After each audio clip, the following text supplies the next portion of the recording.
Good morning and welcome to Motivational Mornings, the podcast that gets you going before you get going. Good morning and welcome to Motivational Mornings. My name is Vivi and as always, I'm here with my co-host Ryan.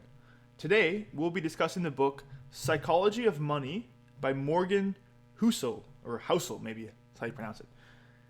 Anyways, today's points are quite good. However, if you're expecting this book to be revolutionary in terms of like how to think about money, and if you've been listening to the podcast for quite a bit, I don't think it's necessarily going to be a groundbreaking book in terms of like, wow, this is something completely new that I've never heard of. However, the base fundamentals of how to think about money, reminders on things that we might have forgotten, how to be frugal, how to think about money in general, I think is a great just recap on some of those points and to understand, oh yeah, maybe I forgot about that, or maybe I haven't been doing that as often as I should be. Now, the first point that he kind of starts the book off with that I really like was when Morgan talks about finance not being like any other industry. Now, what does that mean? He says that if you think about the way that finance has progressed over the years, new developments over, countless years in other fields, such as medicine, science, technology, and etc., accelerate and improve the way that we utilize the industry. For example, if we have a technological improvement in science and medicine and it enables us to do a new treatment, then we take that new treatment, utilize it, and improve on the way that we were doing things prior to. However, with financial literature and financial understanding, that is not the case, because Morgan says that over time, knowing more and more about the way that different financial structures, organizations, different financial tools are utilized has not led to people making wiser decisions with their financial plans and with their financial personal and maybe personal and professional financial decisions. This is because he says, unlike a hard science, so maybe a science more so in the STEM field directly, finances are guided a lot based on emotion and psychology, not hard facts. Emotion and habits, things that you've done or developed over time, which leads you to having financial habits that are sound and good. So it's interesting to know that with more knowledge does not lead to a better financial structure and a better financial literacy in terms of utilization. What really matters is, do you have the good fundamentals, like this book is reminding us, and can you implement those over time to, in result, have sound financial health and sound financial advice?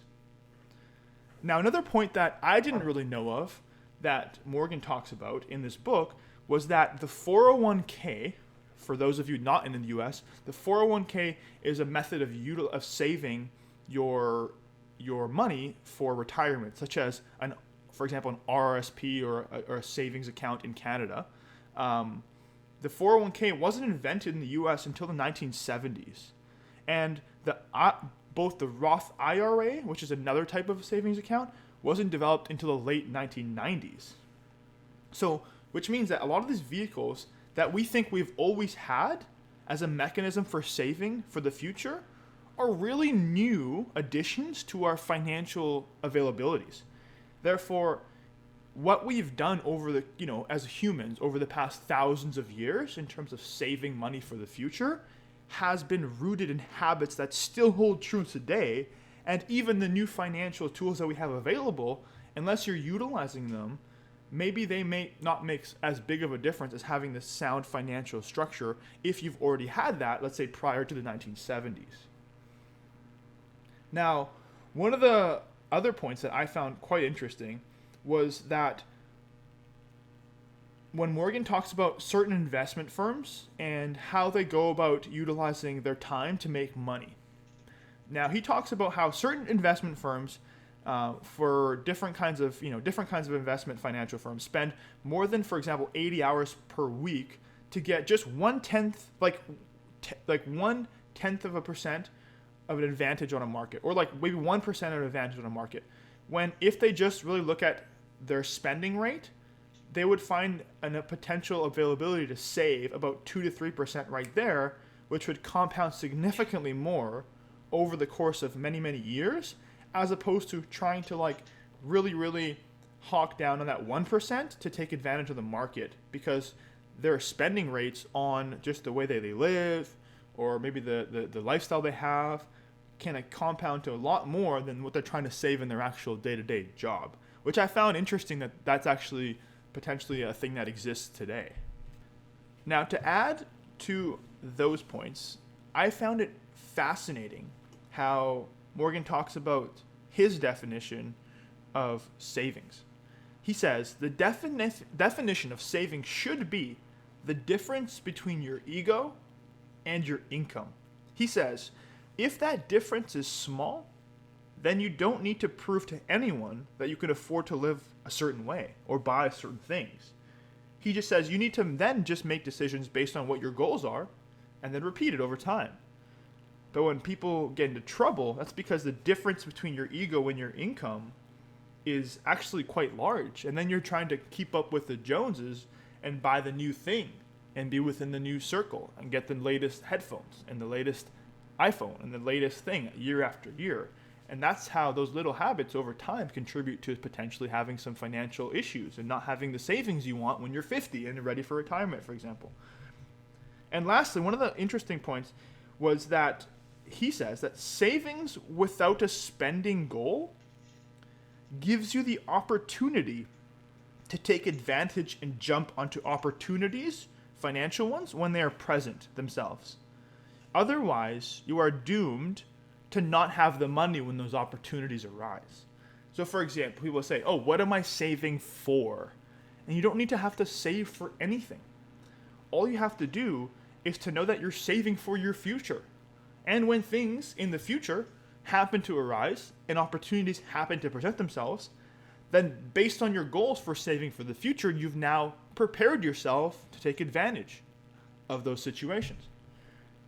As opposed to being like, man, I wish I had 5 grand, 20 grand, 30 grand, 50 grand, 100 grand to put money into X and not having it, and then kicking yourself in the future because you didn't financially plan to have money available to make those decisions. The psychology of money talks about the earned success and deserved failure fallacy.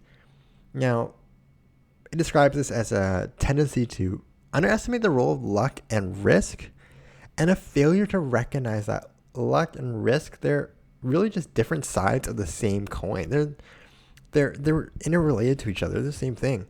Now, a good example of this that the book uses is a pretty famous example of the story of Bill Gates. Now, Bill Gates is known as being one of the founders and former CEO of Microsoft, one of the biggest companies, one of the most successful companies in the world.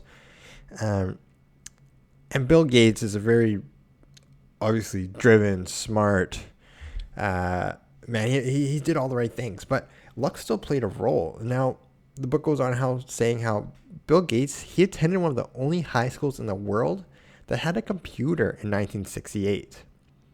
If Bill Gates didn't go to this high school, there's a very good chance there would be no Microsoft. He wouldn't have this advantage of being able to access a computer way before a lot of other people were, and being able to develop and refine his computer skills. So you see here, he has all the right attributes, but luck still played a big role. And so I think that's one thing to keep in mind. We have to keep that in mind. What you want to do is you want to put yourself in a position to succeed. You'll never know 100% if it'll work or not, because luck is always going to play some sort of a role, whether it's for your benefit or maybe it's your downfall. But what you can do is put yourself in a position to succeed. And remember, there will always be elements outside of your hands. But take care of what you can so you can capitalize on any luck. So an example of this would maybe there's a great investment opportunity that you luckily came across, or maybe there's a new house for sale. That's a great deal that you got to jump on this. That's the luck portion. You don't know when these opportunities are going to come up. But there's also a part that you can control. If you don't spend your time saving up enough money the past years or months, you can't take advantage of this opportunity. This is what I mean by saying put yourself in a position to succeed. Get ready. Do the work. Do the research. Control what you can control. Another point the book talks about is anchoring your own history bias is what he calls it. And so what it means is like your personal experiences make up maybe 0.000000001% of what's happened in the world, but it's maybe 80% of how you think the world works. I mean, we use our own experiences to frame how we believe the world works. And so the book talks about, well, your view on the stock market is going to be very different depending on what decades you grew up in. If you grew up in, I don't know, say the early 2000s with the dot-com crash, or maybe in 2008 with the housing crisis, your experience is going to be a lot different than, say, maybe you're growing up now where the market's just been booming for the last like 10 years or so. So we got to keep that in mind. Our own experiences, we might overbias them a bit and think that's how the world works, but really there's so much more. And now a good example of this, and Vivian, I know you used to live in the States as well, but I know coming from Vancouver and then living in, spending a few years in Alabama and just being exposed to a different culture, different political views, different views on religion. That to me was such a valuable experience because it opened up my eyes and say, hey, you know where I come from? My views in my city or my friend or my social bubble, they might seem normal because that's what I'm exposed to every single day. But that probably doesn't account for the majority of the world. And you got to keep that in mind, especially when you're using these to make heavy decisions, such as investing decisions, important decisions. Keep in mind that your personal experiences make up a very small percentage of what's actually happening in the entire world and how other people think or see the world. That wraps up today's episode of Motivational Mornings.